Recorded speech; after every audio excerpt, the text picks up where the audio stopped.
Nos han llegado preguntas con respecto a si, por ejemplo, esto se compatibiliza con pensiones de invalidez Sí. o también, digamos, si en el fondo cuando fallece la persona, también de esos recursos que quedan pasan igual a la familia.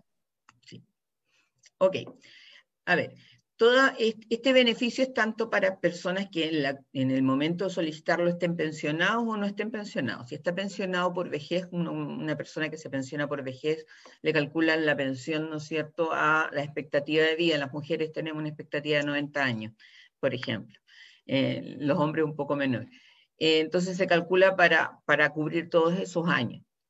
Entonces, esas personas también pueden acceder a este beneficio porque todo el monto de sus fondos para cubrir 30 años al futuro o 20 años al futuro se traen a renta actual, ¿no? A lo que tienen en la actualidad para poder pasárselo.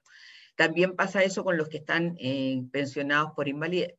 Si no estuviera pensionado, automáticamente pasa a calificarse como inválido también. Se hace un trámite paralelo.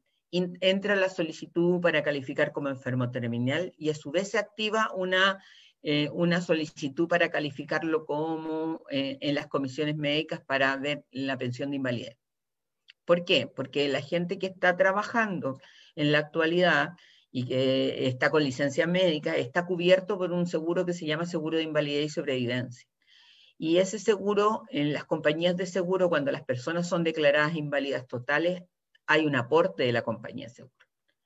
Entonces, en los enfermos terminales que no han sido pensionados pasan también a hacer este trámite de calificación de invalidez, porque si aquí puede que no sea enfermo terminal, pero sí sea inválido total. Pero si es enfermo terminal, sí o sí va a ser inválido total. ¿De acuerdo? Porque es mucho más exigente ser enfermo terminal que inválido total. Entonces, para que además las compañías hagan su aporte a los fondos y esos fondos también se le puedan entregar a la persona enferma. Para eso se hace la calificación de invalidez en paralelo. Y esto igual aplica, por ejemplo, si son pensionados por el INP. No, no. Los pensionados por el INP están pensionados por el sistema antiguo. Ellos no cotizan en las AFP, no tienen fondos en la AFP, pero sí cubre a los pensionados por la ley de enfermedades, de accidentes laborales y enfermedades profesionales. Si están pensionados por esa ley, porque tuvieron un accidente, una enfermedad profesional o un accidente laboral, y están pensionados por esa razón, ellos tienen fondos en AFP. De hecho, esa pensión cotiza en la AFP, y para retirar los fondos de la AFP podrían acceder igual a este beneficio. De acuerdo, muchas gracias. Doctora Pareja, eh, desde nuestra perspectiva como médicos, como clínicos, siempre es un desafío poder saber en el fondo ya bueno, cuánto efectivamente podemos definir el pronóstico de este paciente que estamos teniendo enfrente, ya sea oncológico o no oncológico, ya, y cómo entonces vemos un poco esa valoración y esa entrega de información, porque finalmente también aquí el desafío para nosotros con esta ley ya es, bueno, ¿y cómo llevamos esto a la práctica clínica con también, también la cantidad de cosas, digamos, que paralelamente, digamos, se desarrollan en la práctica nuestra? Entonces, ¿cómo eh, se desarrolla esto en la práctica en general? Bueno, la primera pregunta que cuando estamos hablando de una estimación pronóstica, igual estamos hablando de una probabilidad. Entonces estamos hablando como de Ujú. una probabilidad de que pueda suceder un evento, pero tampoco podemos predecir con certeza cuándo va a ser ese evento. Entonces hay como una incertidumbre en realidad. Siempre va a existir esa brecha que nosotros sabemos de que puede ser un rango, puede ser que sí, puede ser que no.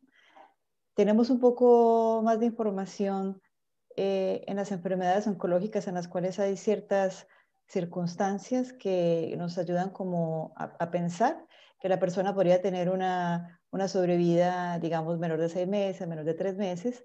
Eso está muy relacionado, como decía la doctora Evia, con lo que llamamos como las trayectorias de las enfermedades.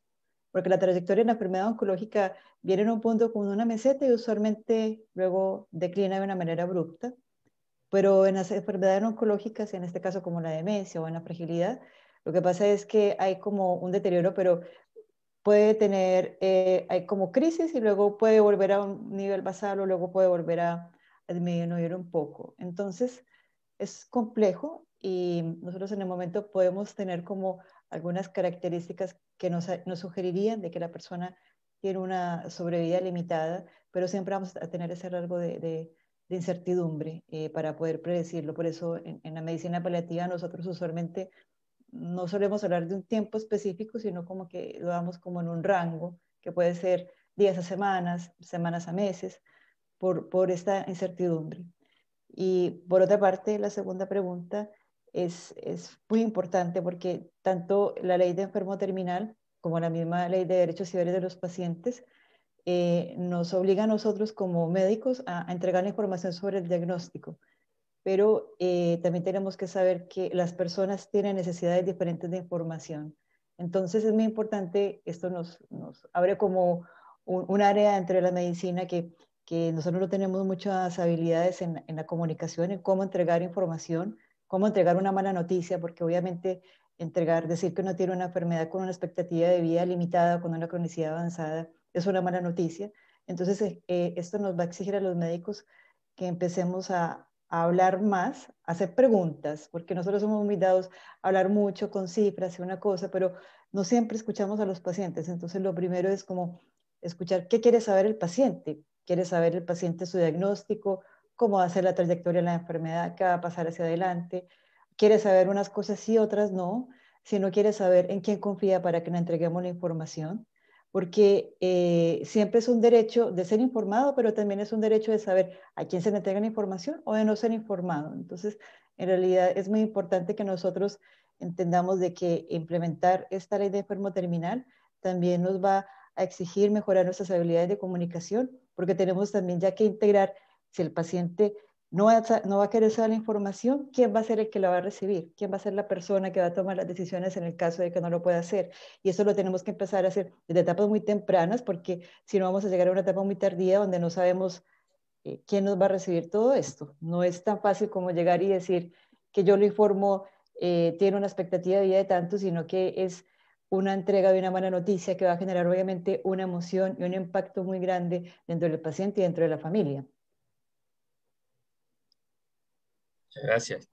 Bien, doctora Rojas, yo creo que la doctora Pareja también toca un punto y creo que sería bueno posteriormente con la doctora debía mirarlo, es en el fondo eh, estas variables o estas condicionantes que muchas veces desde el punto de vista social ya rodean al paciente, ya situaciones desde el punto de vista de la red de apoyo, situaciones desde el punto de vista de la accesibilidad que tienen desde el punto de vista de los sistemas de salud, sobre todo aquellas personas que viven en zonas de ruralidad, o situaciones que también desde el punto de vista de clínico nos presentan diversas barreras para justamente no solamente valorar la condición del paciente, si efectivamente está en una vía a la terminalidad, sino también en el fondo de la notificación, de la entrega de información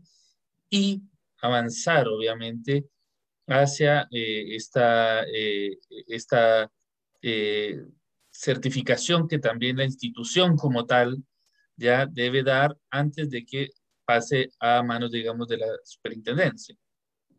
Mm. Eh, bueno, yo trabajo básicamente en la clínica alemana y cuando nosotros recibimos esta ley generó mucho debate, mucha atención y rápidamente comenzamos a trabajar y a hacernos la idea de cómo poder manejarlo.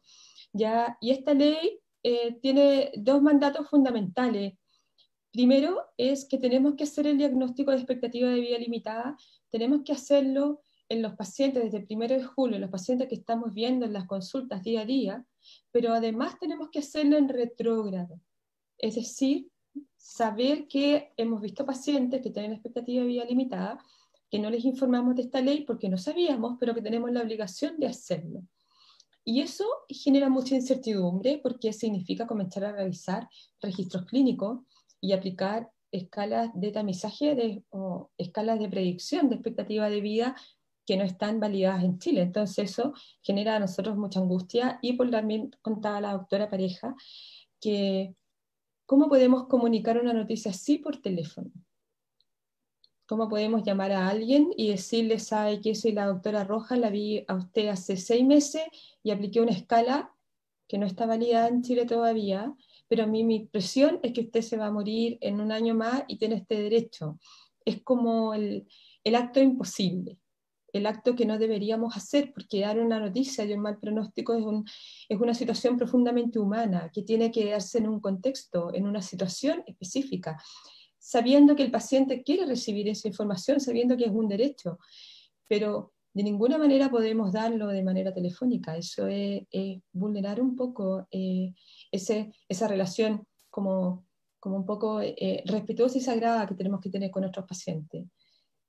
La solución que encontró la institución donde yo trabajo es mandar un correo a todos quienes se atienden en la clínica, informándoles que existe esta ley, informándoles que ellos pueden acceder a tener este certificado y si hay interés de parte de ellos puedan comunicarse con su médico tratante para pedir una hora y que le extienda el certificado. Afortunadamente la población que yo atiendo probablemente, no tengo la certeza, vaya a comprender ese correo y vaya a responderlo. De todas maneras, nosotros tenemos la obligación de avisarle a los pacientes que no se comuniquen con nosotros y que nosotros pensemos que pueden tener expectativas de vía corta y comunicarnos por correo. Pero el dilema está en aquellos colegas nuestros que trabajan con una gran cantidad de pacientes, en la incertidumbre de un registro clínico que está en papel y cuyo acceso hacia atrás o a poder contactarlo se hace muy difícil. Por ejemplo, la doctora Pareja nos contaba su experiencia que había tenido que mandar cartas a los consultorios para que desde los consultorios o los policlínicos, los SAPU, fueran a buscar a los pacientes. Entonces, esta brecha de acceso y comunicacional a nosotros nos dificulta bastante poder llevar a cabo el plan retrógrado de la ley. Y nosotros comprendemos el espíritu de la ley y lo compartimos y nos parece extremadamente bueno y justo. Pero nos cuesta poder llevarlo a cabo con las exigencias que se nos imponen, porque se nos han impuesto exigencias, pero no se nos han dado los recursos. Y eso complica mucho este camino. Entonces, creo que tenemos que dar una mirada y analizar a la luz de las realidades particulares de cada servicio de salud, cómo va a poder llevar a cabo este mandato.